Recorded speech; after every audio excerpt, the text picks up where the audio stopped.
Oui, bah écoutez, donc Charles Blangis, j'ai un parcours un petit peu atypique puisque j'ai commencé comme salarié en tant que comptable pour finir directeur financier à 31 ans.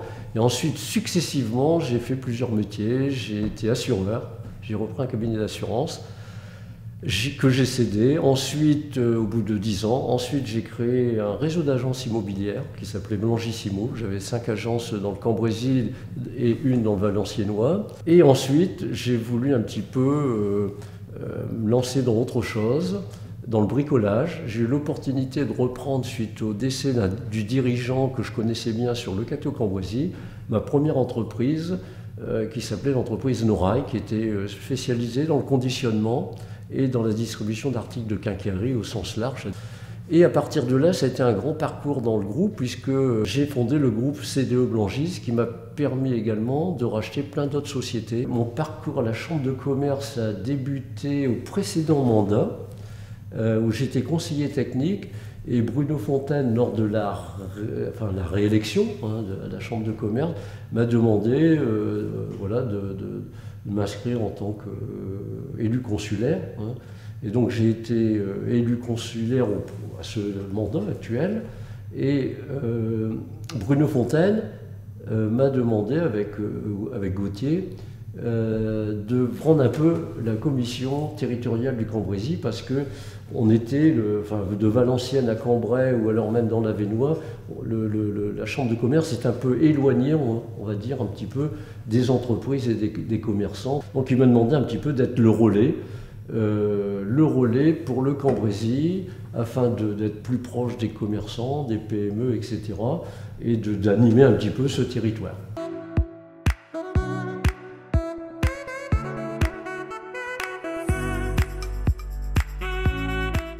La commission consiste à animer, alors je le fais à peu près tous les 2 à 3 mois, je réunis l'ensemble des acteurs économiques du Cambrésis, que ce soit les présidents d'union commerciale, les présidents de clubs chefs d'entreprise. Quelquefois, les maires viennent. À ma dernière réunion, le maire Frédéric Bricou était présent.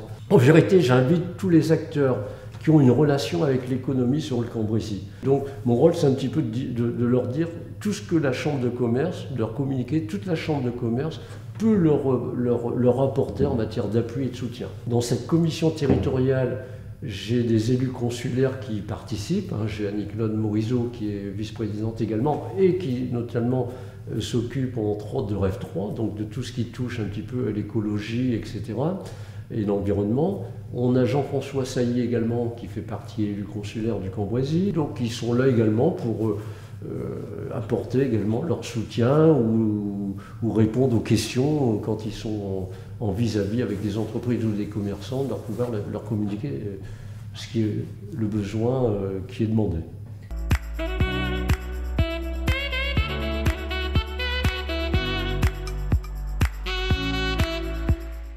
Oui, alors effectivement, l'Agence de développement économique a été regroupée dernièrement avec l'Office du tourisme pour mutualiser un petit peu les moyens, etc. Et puis on sait que l'Office du tourisme ou l'Agence de développement économique, leur rôle à eux deux, c'est d'attirer des entreprises. Donc l'effet de les mutualiser ensemble, ça a beaucoup plus d'efficacité et surtout on réduit un petit peu les coûts. Voilà. Donc ça a été rassemblé récemment. Le président, c'est Nicolas Ziegler.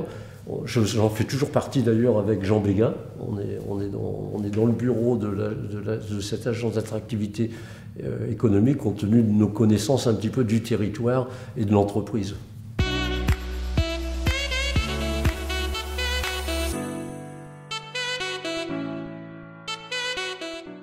Comme un peu partout, elles se font rares. Il nous reste très peu de terrains disponibles. Les terrains les plus importants dont il nous reste, c'est la zone des 4 voies à le Cateau-Cambrésis. Il nous reste également un peu de terrain sur le Solémois. Il nous reste encore un peu de terrain sur la zone d'Actipol, mais très peu.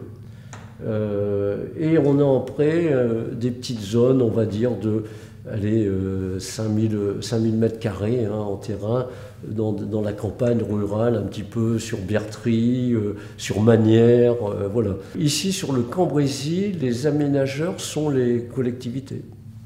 Donc maintenant pour la zone des Quatre-Vaux, c'est l'agglo de la CA2C qui gère ce terrain pour l'aménager, pour en faire sa promotion, etc. Et c'est la même chose pour les autres zones. Ce sont les agglos ou les EPCI concernés qui gèrent.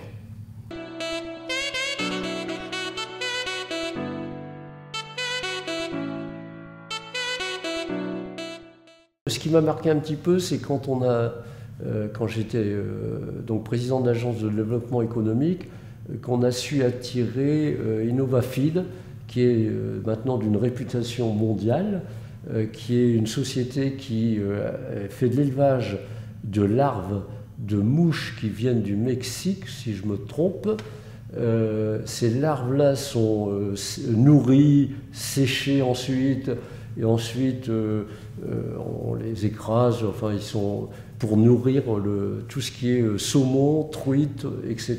Donc c'est un aliment à partir d'une larve de mouche, un peu spécifique parce que ce sont des grosses mouches et qui produisent beaucoup d'œufs et donc beaucoup de larves.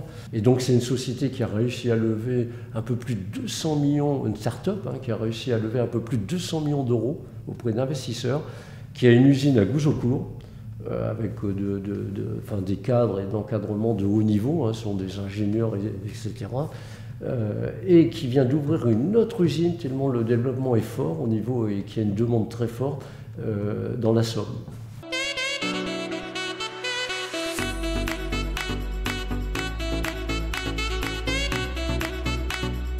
C'est vrai que c'est regrettable, ces baisses de financement, parce que malheureusement, des fois ça touche le personnel en plus, donc c'est toujours ennuyeux. Mais par contre, je pense qu'aujourd'hui, l'État, moi je m'en rends compte avec le sous-préfet de Cambrai, et également j'ai eu des contacts avec le préfet Leclerc du Nord, et l'État s'aperçoit, via les préfets et sous-préfets, que les chambres de commerce ont un rôle important à jouer comme intermédiaire et comme correspondant avec les entreprises et les commerçants. On est vraiment le lien des entreprises. Aujourd'hui, les chambres de commerce a été d'ailleurs fondées pour ça, d'être le lien entre l'État et entre différents organismes, des entreprises et des commerçants. Et ça, je pense qu'il commence à s'en apercevoir un petit peu, l'État. Il n'y aura pas de ponction, enfin il y en aura une, mais sur la trésorerie qui est beaucoup moins inquiétante. Donc je pense qu'il y a une reconnaissance qui commence à se montrer et à porter ses fruits.